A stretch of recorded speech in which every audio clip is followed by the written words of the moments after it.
I'm author Mark Muncy, And I'm author Erika Lance. and this is Eerie Travels.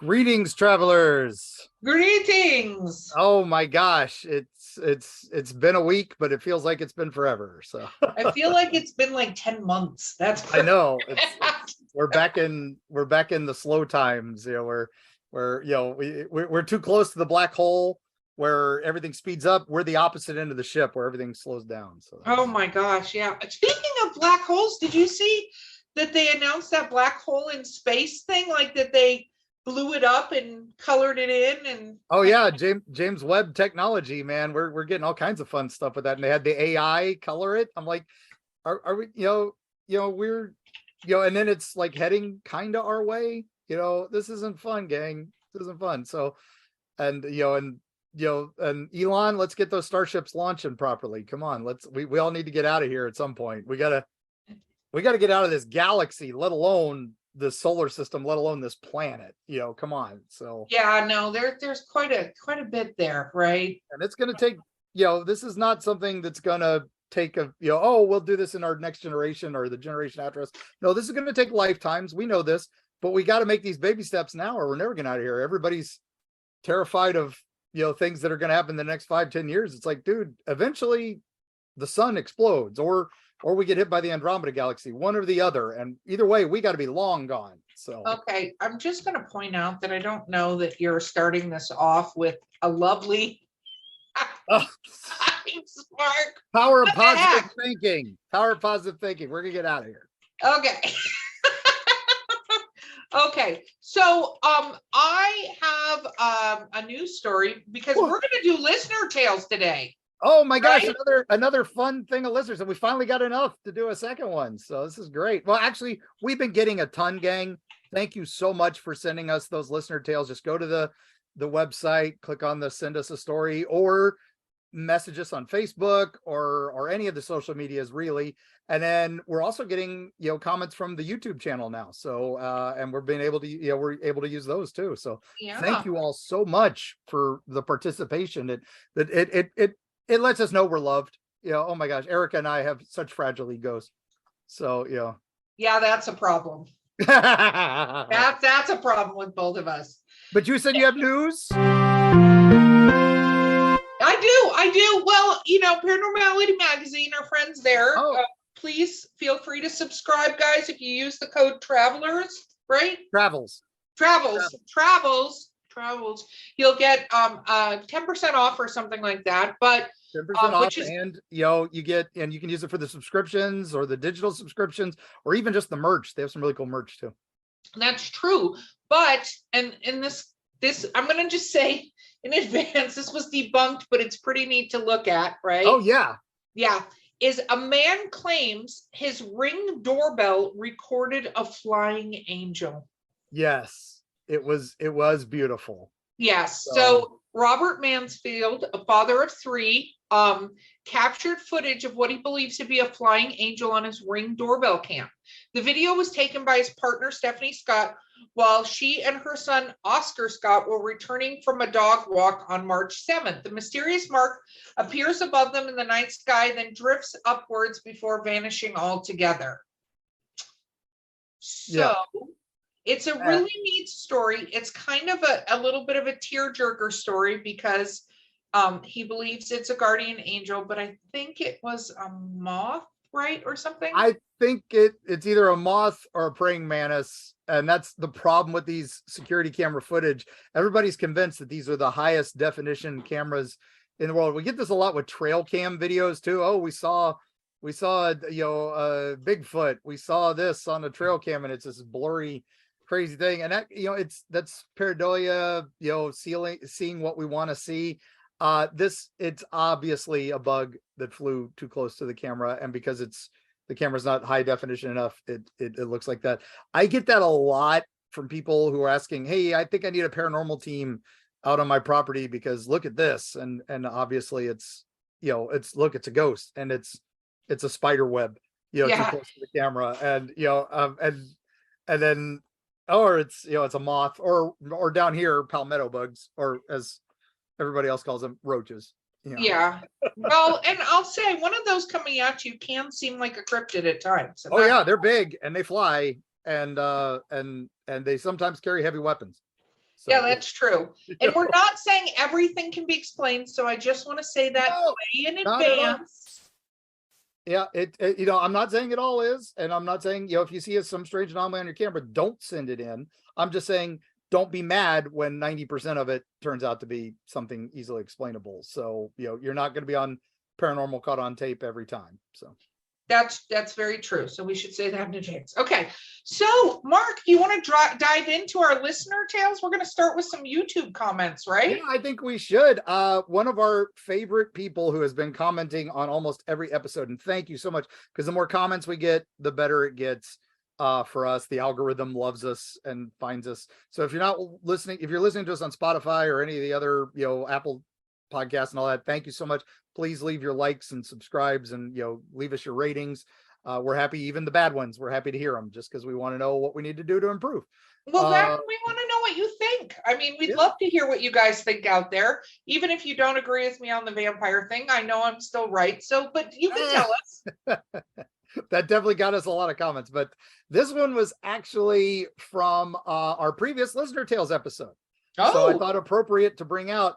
And we actually read his previous listener tale, Jake, Blindy Sama Jake on YouTube.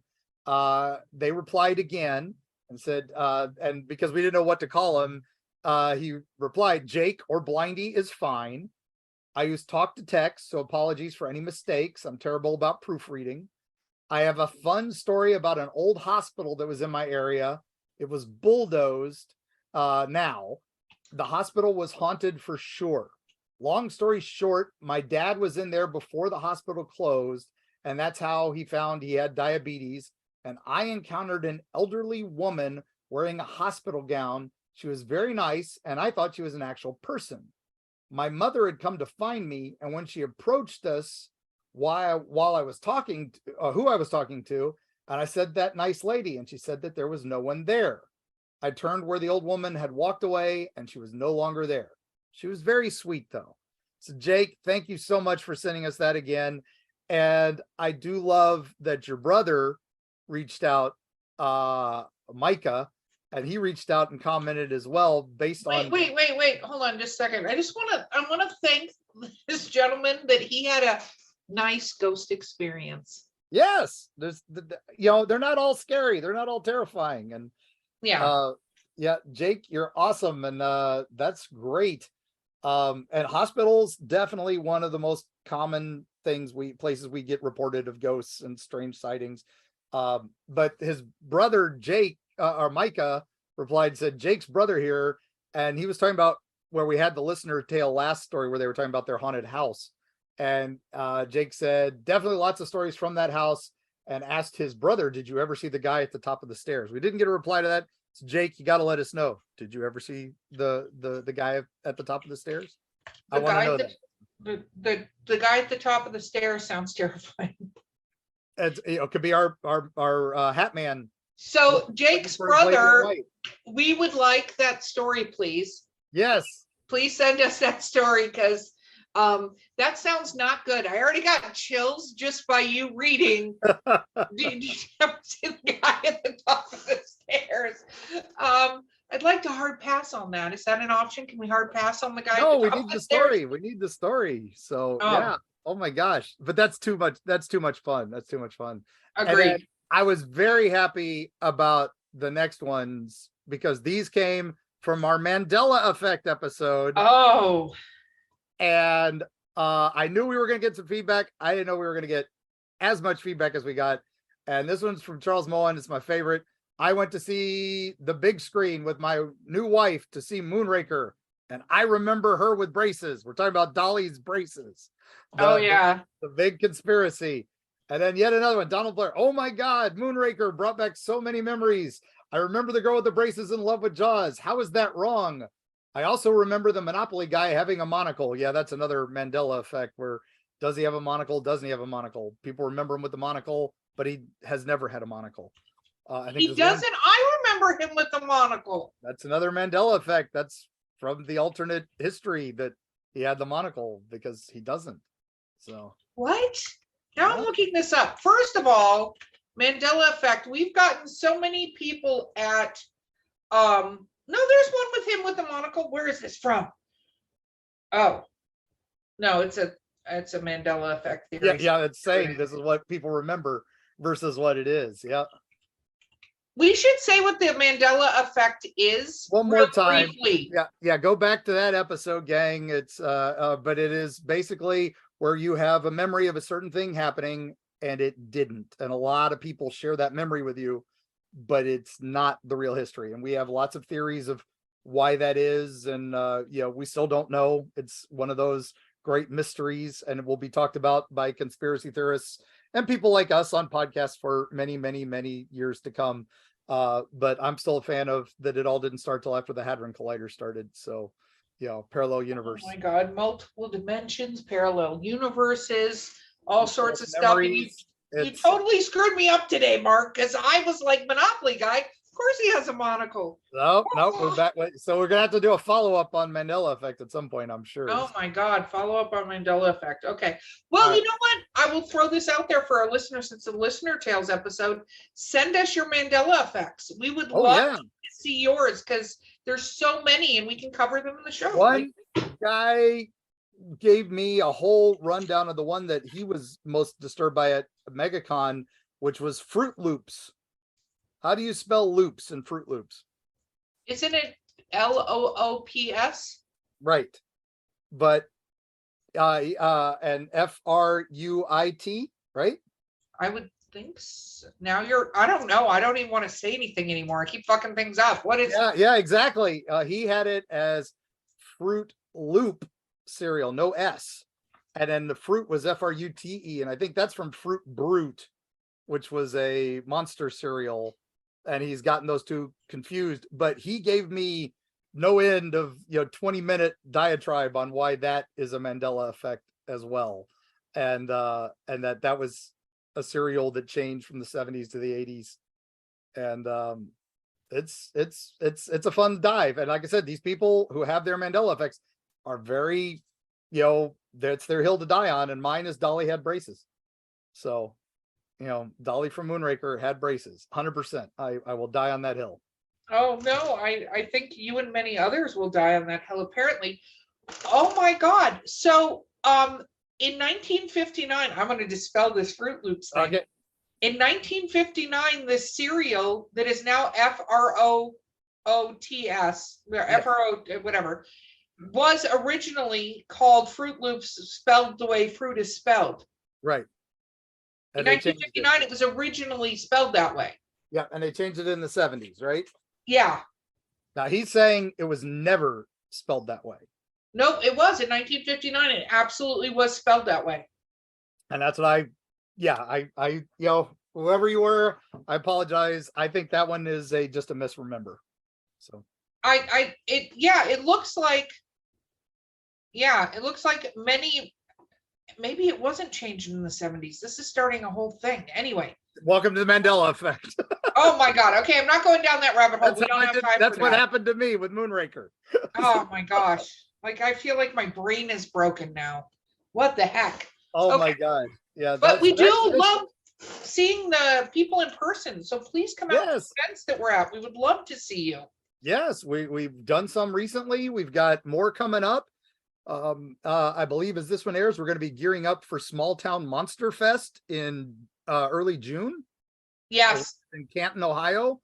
That's a long trip for me, so you guys better make it worth my while. No, it's going to be awesome. It's the guys, Seth Breedlove and the team from Small Town Monsters. I helped them with their documentary On the Trail of UFOs, Dark Skies, years ago.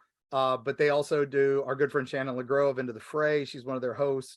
And they're premiering a couple new documentaries, and they're also it's going to be their first festival. So, come on out. It should be a lot of fun. It's a one-day, early June. Please come out.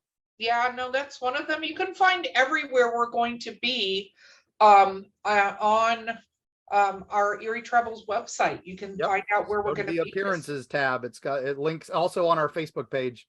we try to link them all there too. So Yeah, so we'll try to keep you up to date so you can come stalk us, because there's many places we will be. yeah. Okay. And by the way, people have been messaging me on my TikToks because they say, oh wait, you're up in Alabama, you're up in Georgia. I record those TikToks as I travel. They don't get broadcast immediately. So yeah, you may see me in Mississippi when I'm still in Florida. It's, don't try to track me through that. It ain't gonna work.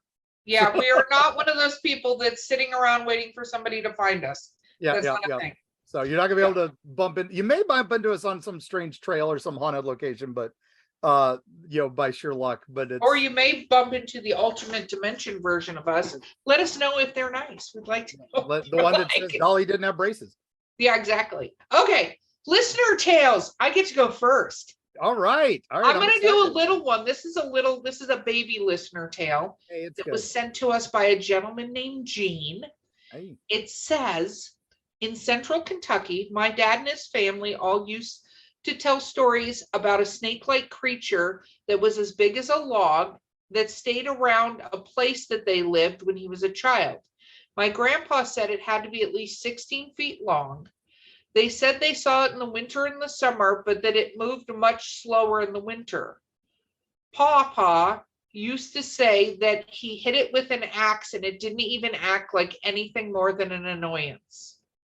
This might have been an exaggeration to scare us kids out of the woods, but they told it for the truth. Oh, that's, papaws and meemaws, man. They know their stuff. I had a papa and a mama who told me ghost stories and monster stories, and look where I am now. So, well, and also we talked to him on one of our episodes about the dragons. And the Crosswick serpent and all that, and that is not too far from central Kentucky. That's a little further north in Ohio, but the Ohio River goes right through there. The Little Miami River goes right through there. These rivers all go down there, and on their way to the Mississippi and all that. So your papa and grandpapa, I don't know if it's papa, whatever, could be completely correct in this with the serpent situation, because again, it's very funny. Somebody shared with me, and I should share this, the missing person. Like if you look at where the most missing people are in the United States along the cave system. And they match up. Yeah. That was Dave Pilates from Missing 411 was the first person to kind of figure that out. But if you also look at that, that's also kind of where, the most people are from. The places where there aren't many people missing are places where nobody lives. So it's like the desert, and things like that. So I don't like to burst everybody's bubble on that one. You are doing a lot of bubble bursting this episode, Mr. I just want to say I am all for it. I don't like being down in those caves. The Mammoth Cave system scares the hell out of me. And the fact that we don't know where it goes, and the fact that there are people in there mapping it every weekend and finding new things scares me, and everybody talks about, we haven't explored under the oceans. Yeah, but we also haven't explored under our feet. It's terrifying. I'm just saying there could be a serpent there, and you're negating that. And I think it's accurate. I am 100% that I think there's more down there than meets the eye. So, and if you ever watch The Descent by the great Neil Marshall, you'll never want to go into a cave again. So this is a true story. So Mark, my friend. All right. You. So I got a nice beefy one here. And this one is from a listener called Michael, and he was talking about the Buffalo Ranch haunting in Colorado. So we don't talk a lot of West Coast here, so or even Western US, just because Eric and I are East Coast people, but we do love that stuff. So we are going to head that way when we can. Please, if you have events out there that would like us to come, or you would like us to come to them, have them send us an email. And we'll be happy to come out there, and then we can tie it into some research. But anyway, Michael sends this. He's like, I grew up at the Genesee Buffalo Ranch just west of Denver, Colorado. My father is still the ranch's caretaker and lives in the 2-story house built by the Patrick family in the 1860s. Headed west from Missouri, the Patricks and their 5 boys built the house and operated a stagecoach on Genesee Mountain, or Genesee Mountain. I think it's Genesee Mountain. When we moved into the house, the former caretaker lived in a house trailer in the backyard. His wife would not set foot in the main house because she saw strange things and said the house was haunted. When I was about 12, I remember a night when my mother was upstairs screaming hysterically as our dog barked loudly at the wall. Hey, we talked about animals not too long ago. My dad and I ran upstairs to see what the commotion was all about. When we arrived, she related that she had seen a floating, glowing green ball go down the hall and disappear through the wall.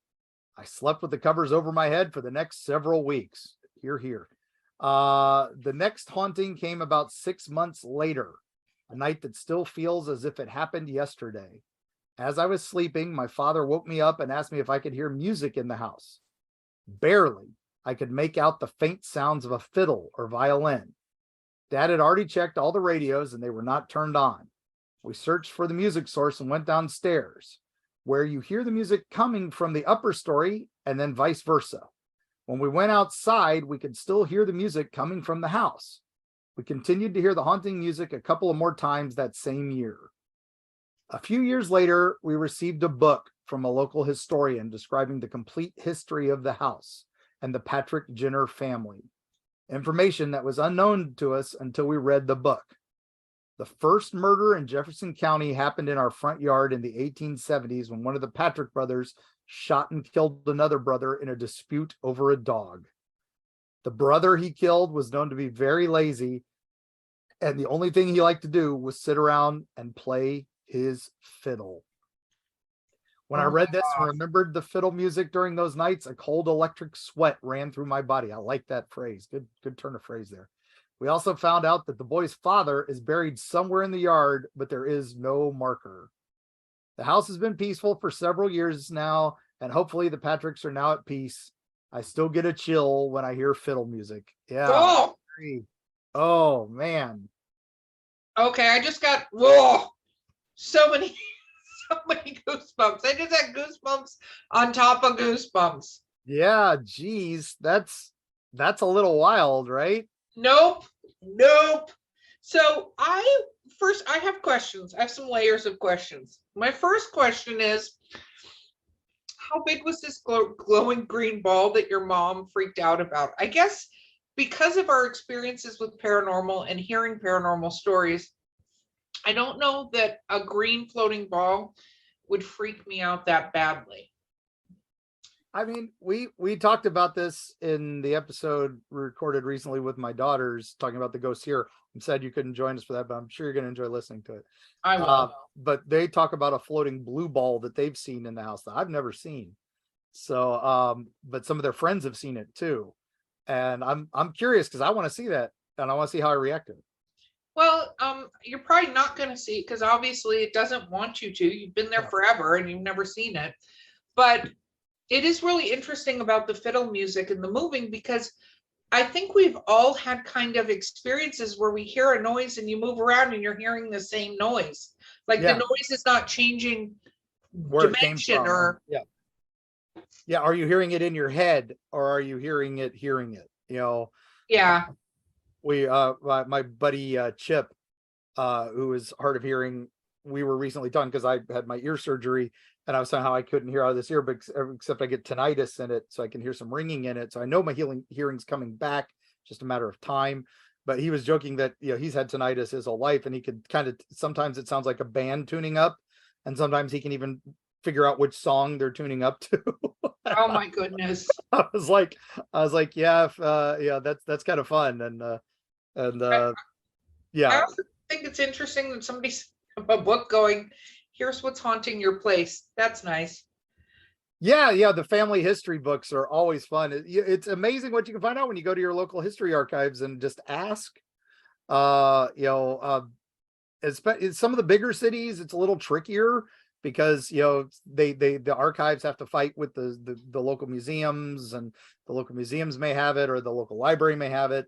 And a lot of the local libraries just throw away the stuff that get donated because, honestly, yes, your dad has a lot of great collectible books, but if you donate them to the local library, they're not going to do anything. And if you sell it to an estate sale, it's going up to thrift books, pretty quick, or Goodwill. So Yeah. it's a shame but sometimes that's guys like me who like finding these oddball paperbacks for $1. That's great. But so yeah, but the family history books, when those turn up, you'd be surprised some of the stuff you find in those. So Yeah. So feel free to bring them to us, send them to us. We'd love to read them because family histories can be weird. But I think it's really interesting also that he throws in the end that the dad is buried somewhere in the yard. yeah, Kind of like, meh, like, hey, up until especially these older towns, 1800s towns, before there were towns, these were just settlements, and yeah, you were buried in your backyard because why bother? It's and generally, like as we discussed previously, cemeteries and all that aren't founded until a guardian dies, which yeah, is usually a soldier, or that's why so many cemeteries start with the military graves.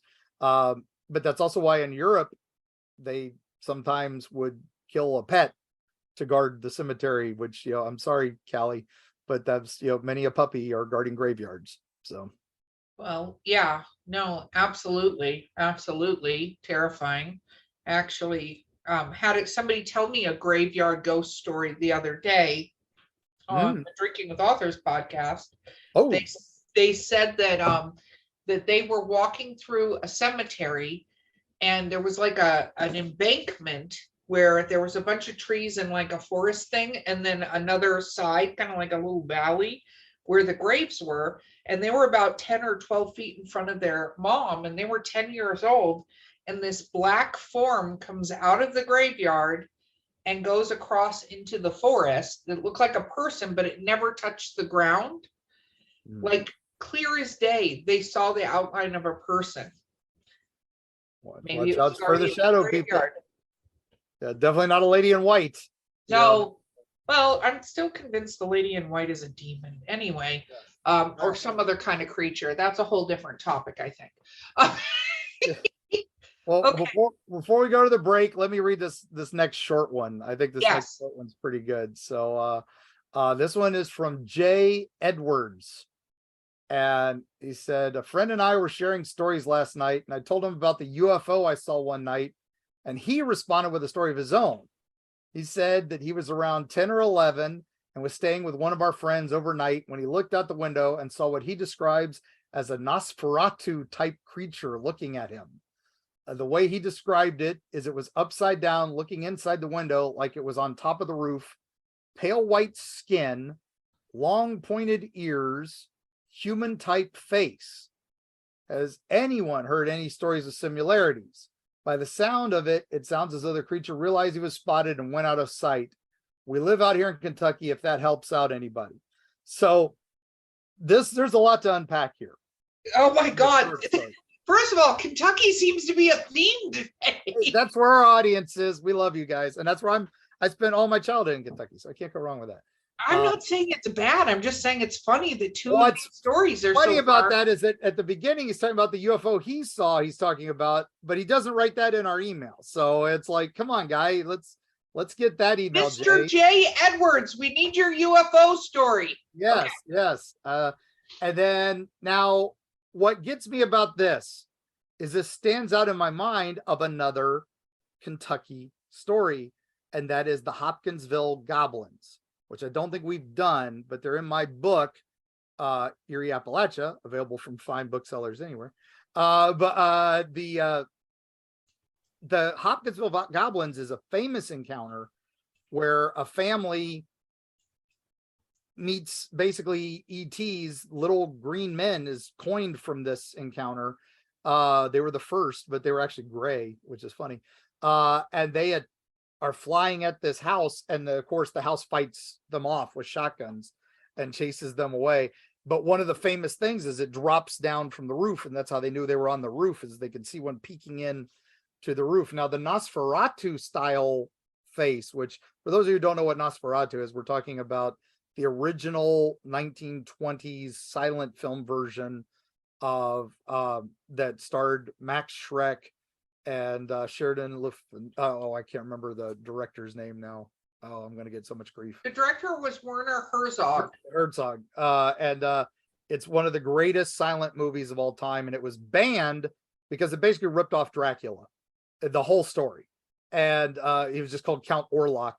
And the actor who played him was named Max Schreck, which is obviously a screen name because Max Schreck is just a German for maximum terror, not a real name.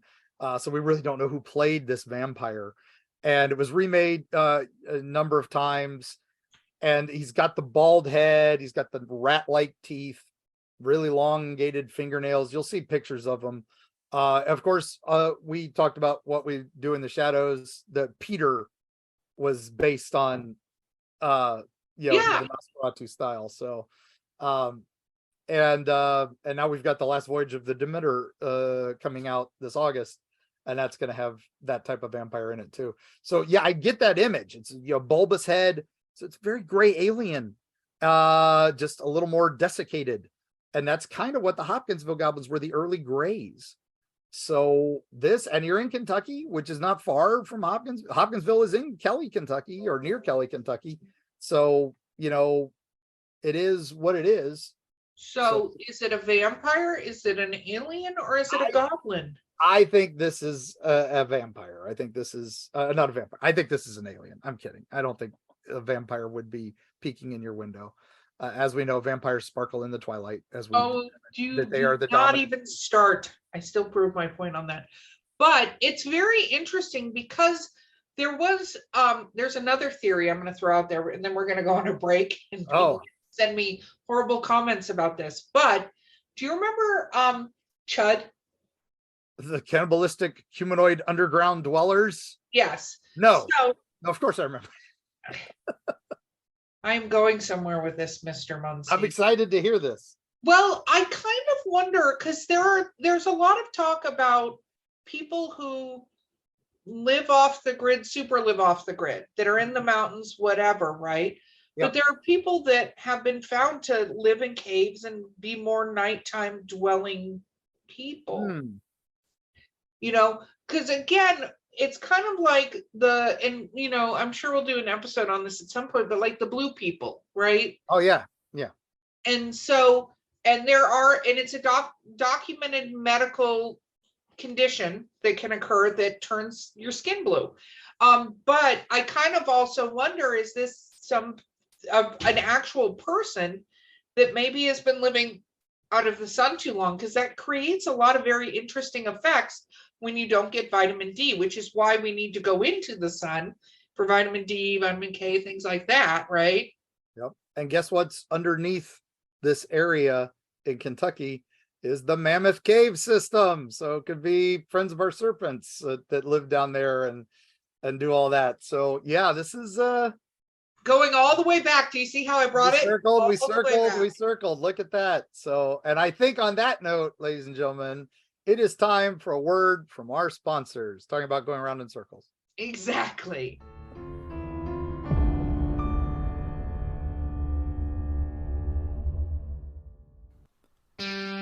Erie, Appalachia. Gear up for a frightful jaunt into the darkest reaches of the ancient Appalachians. Folks deep within the Appalachian hollers lean close to the campfire to share stories of the inexplicable with hushed awe. Monsters rumbling in the hills, strange lights darting through the pitch black night sky, horrible occurrences almost ineffable in their bizarre tragedy. Tall tales, you might say. Tell that to the Flatwoods monster in Braxton County, West Virginia, or the Goat Man of Louisville. Look into his humanoid eyes and let him know you don't believe.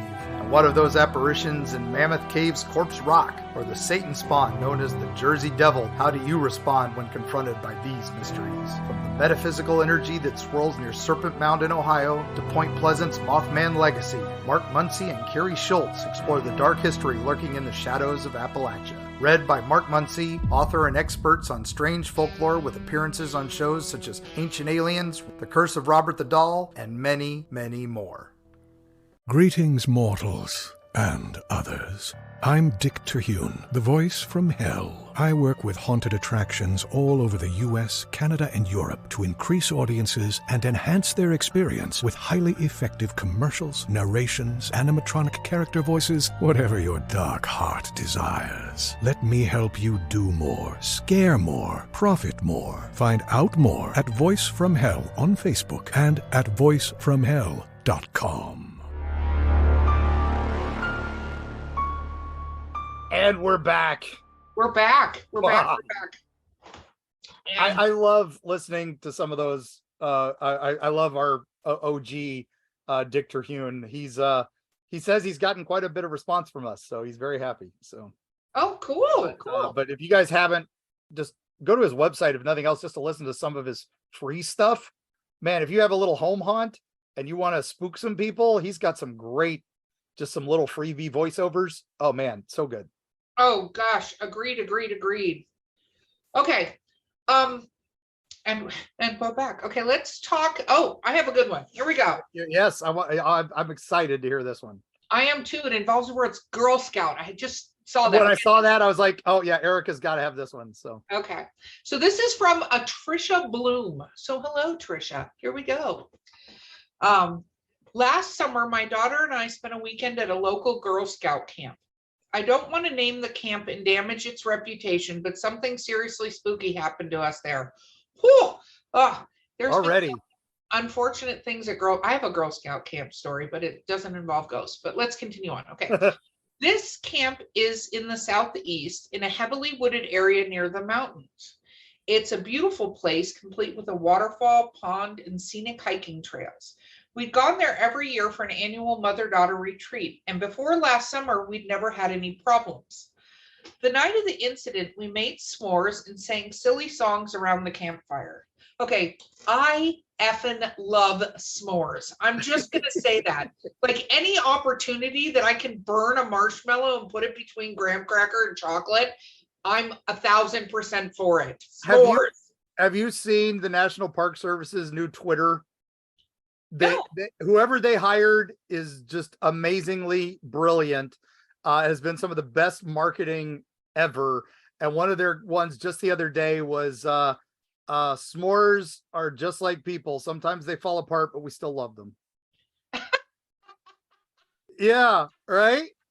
Oh my God, I love that. Yeah, that's whoever hired that guy or girl, amazing. So yeah, that person is amazing. Hopefully it's Cocaine Bear doing the tweets, so it's all good. Oh, hey, Cocaine Bear could do a tweet any day of the week. For those that don't know, and I'm sure if you're listening to us, you've listened to our Cocaine Bear episode. Cocaine Bear is on tour right now. Yeah, like you can go see him at conventions in a spot near you. We will be at Scarefest in Lexington this October. Yeah. And we will be there that weekend as guests ourselves. And Pablo Escobar himself is a guest there. So, definitely come on down. Come see him, come see us. Maybe we can arrange a mutual photograph session. Oh man, yeah, do a 3-shot. There you go. So yeah, you get both of us, and the more important, the bear. Okay, here we go. Ahead to Skyline Chili and it'd be awesome. Okay, so we made s'mores and sang silly songs around the campfire. I love it. Around 9:30, everyone headed to their cabins for bed. Because of a no-show, my daughter and I had our own cabin near the pond. Nice. There was no AC, so the cabin was pretty stuffy and uncomfortable. My daughter fell asleep immediately, but I tossed and turned, trying not to think about the heat. I feel you on that one. Oh, outside, I could hear frogs trilling by the pond and the occasional gust of wind. Around midnight, I know the time because I had just looked at my phone, the frog sounds abruptly stopped, as if someone had flipped a switch. I do not like that at all. I thought it was odd, but I didn't think anything of it. Then I heard an odd rumbling in the sky. It sounded like an airplane flying overhead, but the sound just went on and on, echoing through the hills. I don't know why, but the noise made me extremely uneasy. I tried covering my head with a pillow and convincing myself it was just a plane, but somehow I knew that wasn't right. After about 10 minutes, what? 10 minutes? Oh my God, I wouldn't have lasted 10 minutes. No, I would have had to go outside and see what the hell's going on. Yeah. Okay, so we're hiding under our pillow 10 minutes. The airplane droning sound stopped as abruptly as the frogs had. At that moment, it was dead silent. Ooh. Ooh, I'm getting goosebumps. Okay, I felt like my daughter and I were the only people for thousands of miles until someone started pounding on the cabin door. Bam, bam, bam. My heart started racing so fast, I thought I might have a heart attack. My daughter woke up screaming and crying. As I rushed up to the top bunk, The pounding started again. Who's there? I yelled. There was no answer, so I yelled the question again. Nothing. At this point, my daughter was totally freaking out, and I wasn't far behind. I'm totally freaking out, and I wasn't even there. Well written. I love this. Well recalled. Yes. I wanted desperately to turn on the lights, but the switch was right next to the door, and whoever was outside tried to, if whoever was outside tried to come in, I'd be within easy reach. Agreed. I couldn't help but think of the Oklahoma Girl Scout camp murders. Oh, that has to be horrible. Yeah. Oh my gosh. And if you don't know what that is, there is an amazing 2020 special about that. I would say, I think they've re-released it on YouTube for free. So it's pretty crazy. Yeah, there's a whole very good 2020 that goes over what the Oklahoma Girl Scout camp murders were. Worse, I couldn't call anyone because there was no signal in the camp. Ugh. Feel that. After what felt like an eternity, I climbed back down from the top bunk, ran over to the switch and turned on the lights. Once my eyes had adjusted to the glare, I noticed a weird green haze in the cabin. Oh my gosh, my goosebumps on top of goosebumps on top of goosebumps right now. I hoped I was imagining things, but then my daughter asked if there was smoke in the air. Oh. I wish I could say I summoned the courage to open the door or even look out the window, but I didn't. My daughter and I sat up all night with the lights on, confused and terrified. No one pounded on the door again. The haze faded away. The frogs resumed their trilling. Eventually morning came and we left the cabin when we heard the other campers walking around outside. I asked one or two of them if they had heard anything weird in the night, but they all said no. After that, my daughter and I quickly packed up the car and left. I told the counselors we had to leave because she was sick. Oh. Wow. I have no idea what to make of any of it. The sounds, the pounding, the haze. All I know is that my daughter and I are never going back to camp again. Yeah. Well, I would say the only mistake made there was not telling the camp that an odd incident occurred so that way they could mark it. Again, I know you're afraid people are gonna think you're crazy, all that, but that stigma has to go away so we can mark these things. So, and I know you sent us that email. You didn't want to say which camp it was, but I would like to know for my files. I promise I won't. If you email us, we promise we will not say anything publicly, whatever. Just say a strange incident occurred, and if you could give us kind of a time frame. It sounds like it's fairly recent. That way I can just put strange occurrence. Any further information, please contact X. And I can even just make it me. Yeah. So Mark, what do we think this? I mean, I immediately go to UFO.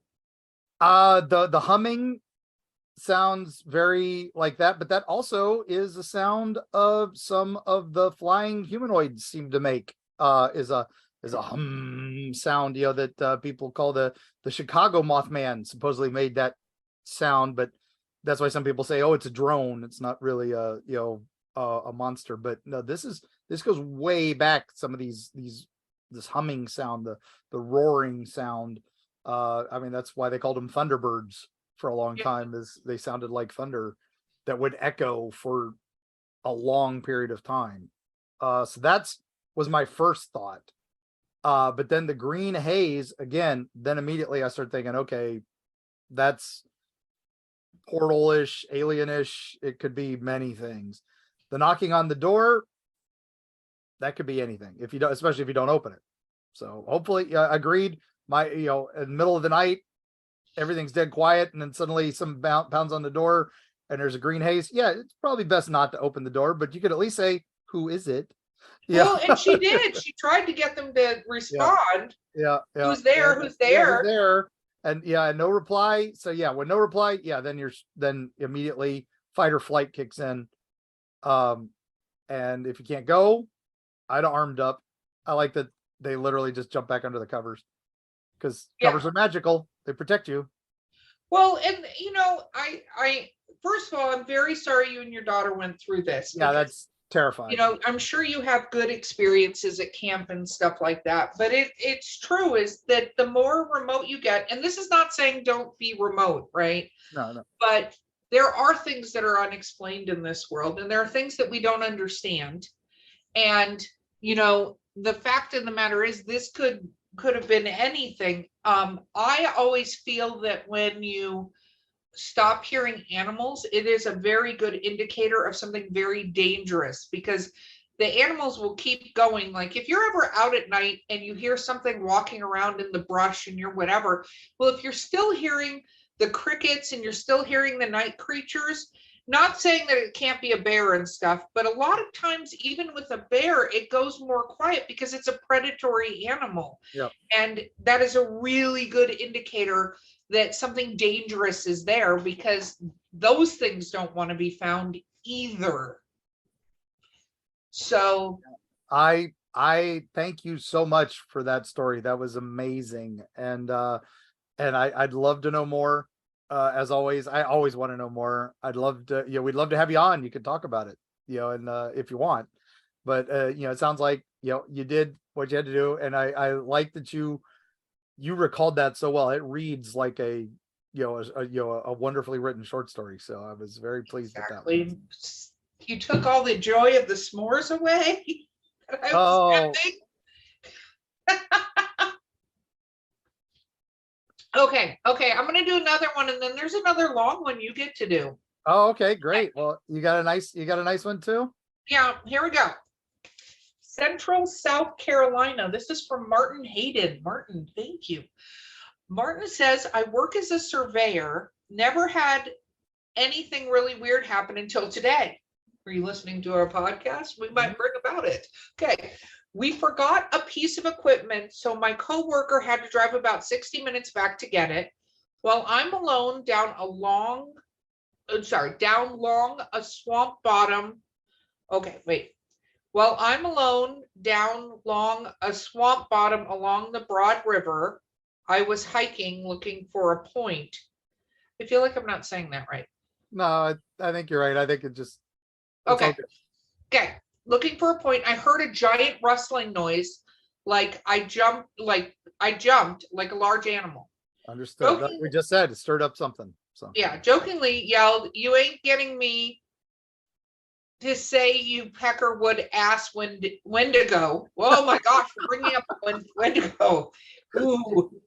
About 10 or 15 minutes or so later, I'm walking along the river break through some brush, and I can hear my coworker calling out my name and trying to get my attention through the other side of it. But I knew damn well he wasn't there near me at the point in time, because he had been several miles away. I said, "Yeah, no can do, pal," and I continued the way I was going and didn't go towards the sound of my name. Oh yeah. Oh, so this is, I got chills at the end. Yeah. So it was a little confusing reading it, but this is one of those where you hear a noise and it's calling your name, and nobody's there. Yeah. Yes. You don't, if you hear your name in the woods at night, unless you know that person is looking for you, you do not respond. Or during the day. Or during the day, anywhere. Rule. Yeah, that's the Fae trying to get you, or the Wendigo, or the hide behind, or the hide behind, or the boo hags. Mm-hmm. Hide behind or boo hags. Like, yeah, if you're in a remote part of remoteness and this happens, just nope, out of there. You did the right thing. I liked his battle cry. You ain't getting me to say, you peckerwood ass Wendigo.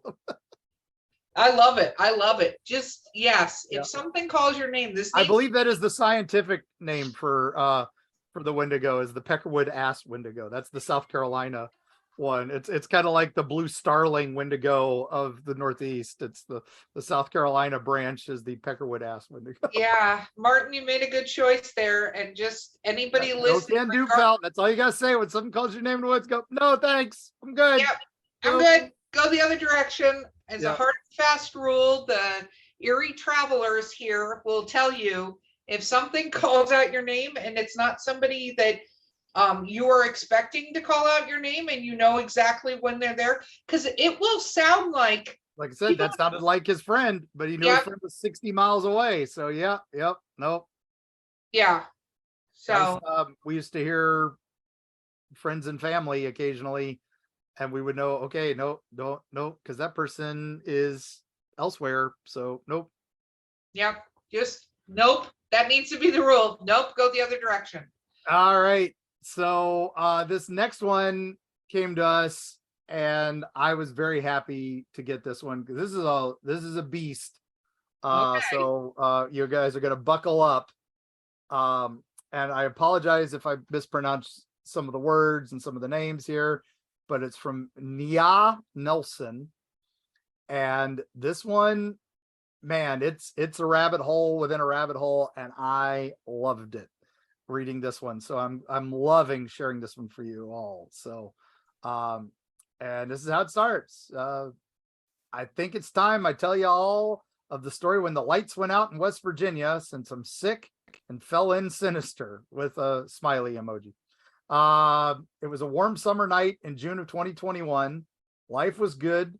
COVID was slowing down, and I was in West Virginia on a vacation / baby shower attendee for my current roommate at the time.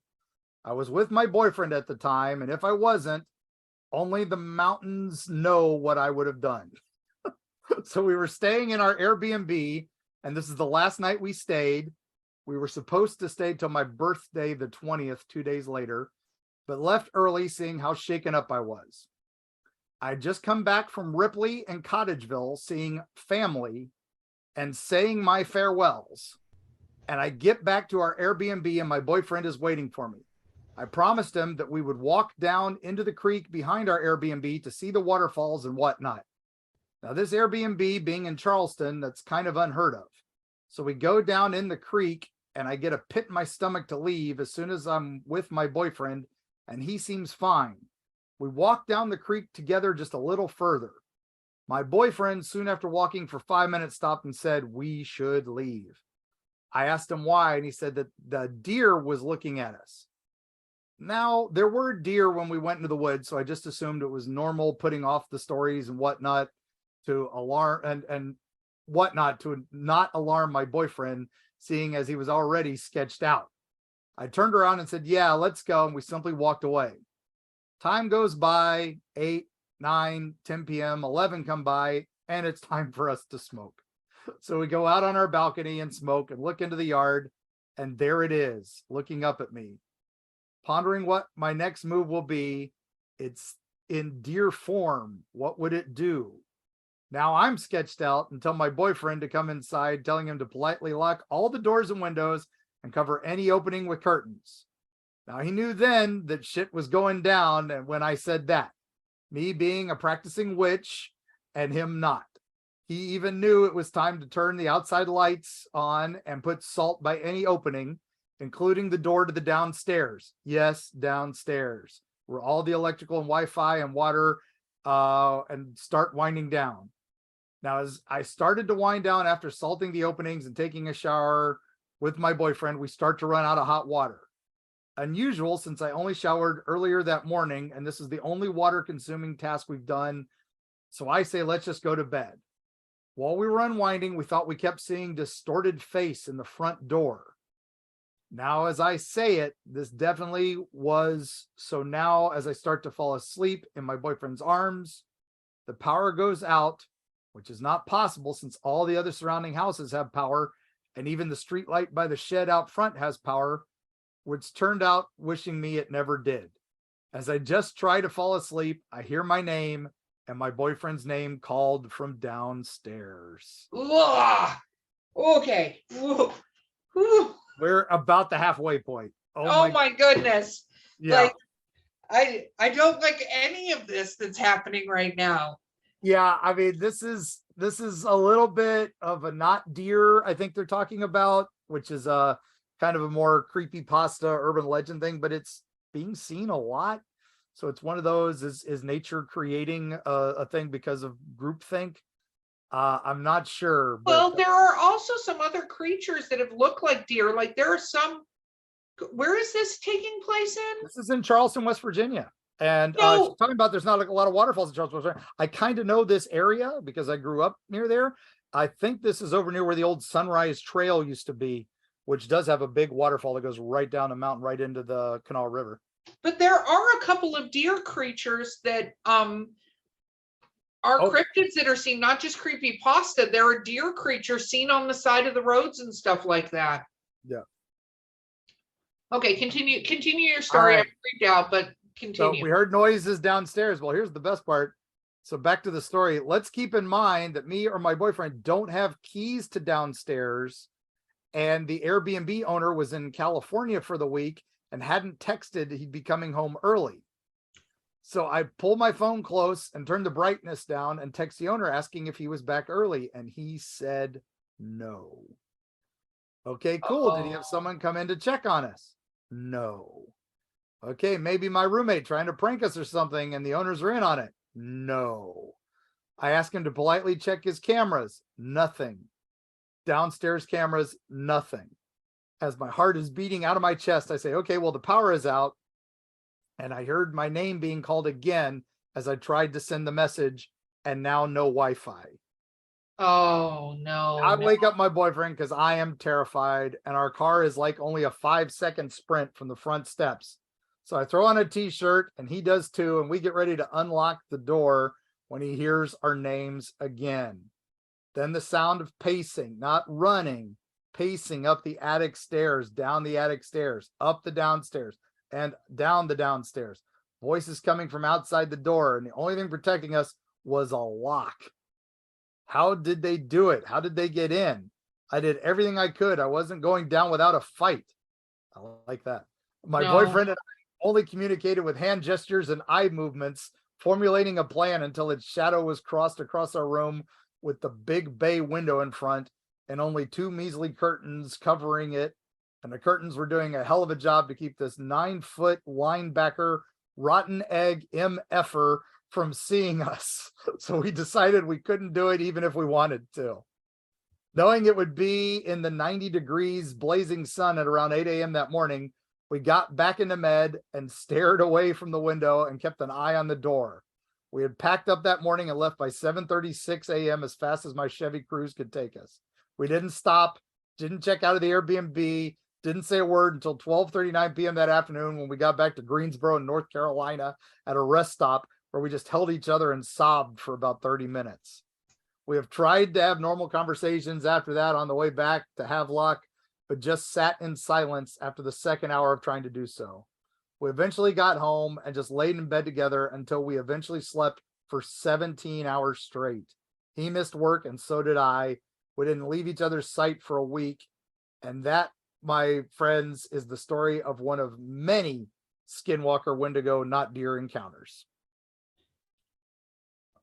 Oh, Naya Nelson provided that to us. Yes, Naya, thank you so much for that. So I like you didn't go down without a fight. And yes, let's do a little unpacking of this because yes, you say the not deer, but there are Wendigo, there are cryptids that and shifters. Skinwalkers, yeah, shifters, yeah, shape changers. I don't like using skinwalkers because that's the Navajo, and this is an East Coast, so it wouldn't be the skinwalkers. It would be a similar creature. Even the Wampus cats. Let's say, what is the word for somebody that shapeshifters? Instead of skinwalkers, let's say shapeshifters. It's very interesting that you guys encountered something and immediately felt not great about it. Like outside, daylight time, not feeling great, especially, and we've said this before on this show, like really trust your gut. Trust your gut. If your gut says stop, no, go, leave.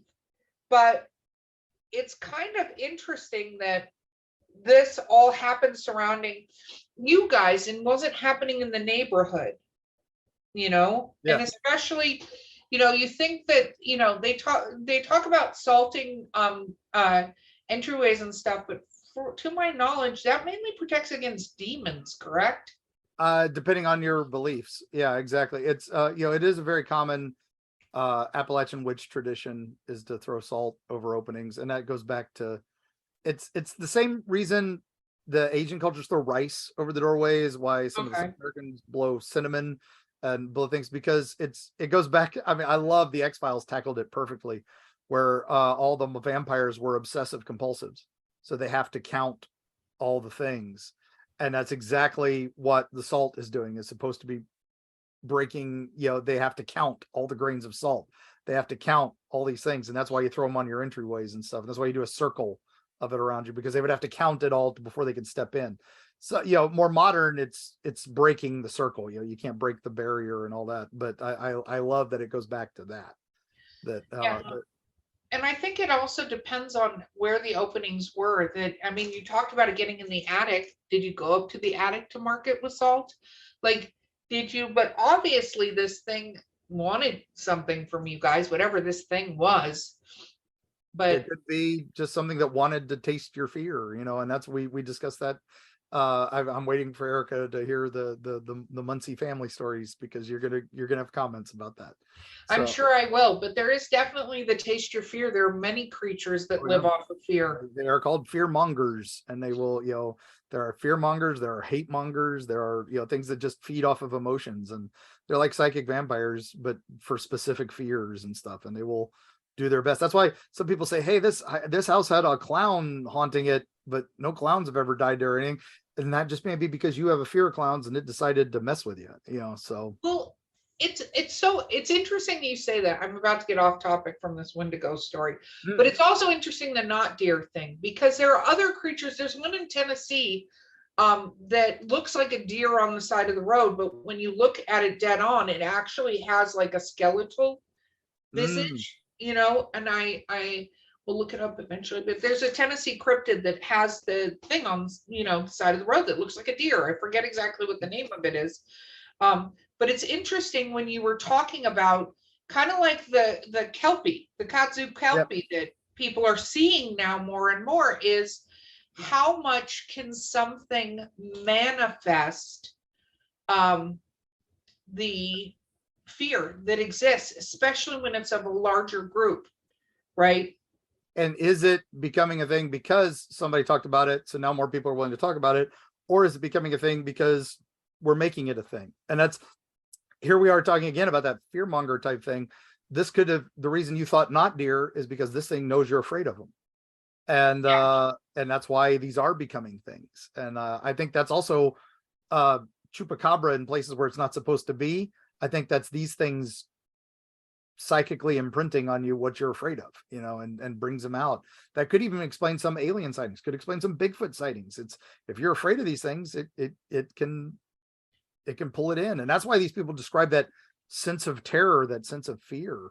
And even though it's not attacking them, it's not doing anything untoward. But this is definitely creepy as hell, though. No, it's creepy as hell, and I wouldn't want to be in that situation. You guys made the right choice by leaving. Like our previous story at the Girl Scout camp. Yep. Sometimes speeding off in the middle of the night, like I know that was your first, like you were going to take it on in the middle of the night, but whatever it is, whatever is creating that, just remember that you need to be in a place of comfortability for yourself and sort of your own power to do things, and maybe running off in the middle of the night is not that. And as a practicing witch there, you should know, you get out of it what you put into it. So again, if you're terrified, you're giving it your fear. Take the deep breath, call on what you believe, and protect yourself. That's just how these things work. Exactly. And if you guys, another thing, I have a friend that is also practicing witch, and one of the things she does is, there are different things throughout every religion that have degrees of protection, whatever that happens to be. If you're going to go into a place that you don't know, take whatever protection is with you, whatever that happens to be. It might be a blankie from your childhood, whatever your totem for protection and strength is. Take that with you if you're going to go explore, even if you don't think anything's going to happen, and likely it won't. But if it does, give yourself a moment of power when you go do that. Okay. So Mark, I'm going to read the final one, which is an email, but I think it's going to open a conversation for us. You ready? I'm excited. Yes. Okay. Hi, Mark and Erika. Hi. Hi. I recently discovered your podcast and I really enjoy your stories. We're glad to hear that. As a lifelong Floridian, I know most of the stories, but I still enjoy your take on them. Oh, I'm Aw, glad thank to hear that. As for the plane crashes in the Everglades, were we discussing that? No, that was actually from one of my old TV episodes, so I assume they must have found those too. So Okay, I was like, I don't remember discussing plane crashes, no, but this is a future episode of the podcast. So, but I okay. had just done it for the Erie Travels TV show, so that's why I didn't want to go back into that too soon. But we'll come around to it. Okay, we'll make a note of it. But as for the plane crashes in the Everglades, there is a legend that says a Seminole chief cursed the land 200 years ago because white settlers had killed many members of his tribe in an effort to drive them out of the area. He said that until as many white men died as Seminoles were killed, there would be a tragedy swath on the land. Flight 401 and 592 both crashed in very close proximity to each other. Have you heard of this legend? Angie Yes, Sweets. that is So, that Angie, is- thank you for this question. And yes. we're so glad you love the podcast. And we love you. Yes. Mark, have you heard of this? Oh, well, I think this was my episode on the ghost of Flight 401. And we will talk about that in a future podcast episode. That is way too much to go into here at the end of these nice, wonderful listener tales. But there were two plane crashes in this middle of the Everglades within a mile of each other, over a few decades apart. But still, the fact that they both crashed in the same area, similar circumstances, is interesting. 592 has a memorial, Flight 401 does not. But the Seminole chief that cursed the land, there were two that this is attributed to. One is Billy Bowlegs, which is probably one of the best named chiefs ever. And then the other is Chief Tigertail. And Tigertail's the one that this is generally considered to be part of, because he was the one who really hated, the white man. And, after being forced down here, because we didn't want Florida. We shoved all of the natives to Florida. We took them out of the Cherokees. We took them out of the mountains and sent them down to Florida. Florida's terrible. Let the Spanish deal with them. And then the Spanish gave us Florida. And then suddenly we were like, oh, wait, Florida's got nice weather and we can grow stuff here. We just got to get rid of all these pesky natives. So that's what the Seminole Wars were about. And it's one of those bits of history that we ignore because we weren't on the right side of it. And and that's all. And even Florida history books don't talk about it much, which is crazy to me. Well, is there a link that we can put towards it? Can we find one and put it in our show notes so I'm people sure we can. get educated in it? Yep. So we'll do that. And we'll do a further episode on the plane crashes and stuff, and we'll go down the rabbit hole with some education. Yep. Yeah. Flight 401 is amazing. It had a TV movie starring Ernest Borgnine about the ghost of Flight 401. And then Flight 592, another terrible tragedy. Sadly, no ghost stories about that one, but well, that's not sad. That's good. But it is in that same area. There is like proper phrasing here, Mark. Let's not get ghosts every time. The Seminole tribe is still down there. Miccosukee are still down there. They have a few reservations, and they have a land down there called the City of the Dead, which is where Tigertail is buried, and that's where this legend of his, until enough white men die, and then so many people go missing in the Everglades every day that it's one of the number one places, and it's not on the Mammoth Cave system. See, I brought it back around. No caves there, but a lot of swamps and a lot of gators. There's an abandoned missile silo out there from the Cold War days. There's a lot of crazy places that bodies have been found and all that. So there's more going on than meets the eye in the Everglades. And while you're down there, we'll give you our travel for today. Go visit Dave Shealy at the Skunk Ape headquarters on the original Alligator Alley in Everglades City. So you can go down there, see the world's second largest python, second largest snake, and named Goldie. She's beautiful. And you can also talk to Dave Shealy about his skunk ape sighting and his videos down there. And it's a great little place to stop. And it's a campground. So it ties into our campground too. So you can camp out there and look for skunk apes. It's amazing. Well, we'll include how to do that as part of the travel part, because a lot of the other things we've discussed today, we absolutely do not want to have you traveled there? Because it doesn't seem like that went well for people. So we'll do that. We'll have some education around this legend that we'll include in the podcast notes so you can get yourself educated, because history is important, regardless of whether or not you're proud of that history. You have to learn from it. And we love listener tales. Please, please, please always share listener tales with us. More of these. Yes, more. We'd love to do more of They these don't have to be episodes. novels, gang. Short ones are fine. We're good. So, but Either way, we'd love to hear more stories. And Mark, I think that's it, right? For this. I think that's, I mean, how do we top that? I mean, that was all incredible stuff. I mean, we had everything there. And so, you know, we had UFOs, we had you know, alien encounter, we had paranormal encounters, we had Girl Scouts, haunted Girl Scout camp. I mean, this is everything, gang. This is what we live for. You know, we even had some Mandela effect. Come on. Yeah. This is what we're here for. So thank you all so much for listening. As always, you know, Paranormality Magazine, as always, if you go to their website, paranormalitymag.com, use the code TRAVELS, or just follow the link in the show notes and get yourself your 10% off, and get news like this, get stories like this every day, and then get the magazine once a month with the really in-depth stuff. And you can get some of the old back issues. Some of them are incredible. There's this one that has this, you know, in-depth author preview with this guy named Mark Muncy. He's cool, I hear. Okay, And, I don't know how you brought this show wrap up to being all about you. Seriously, how did you do that?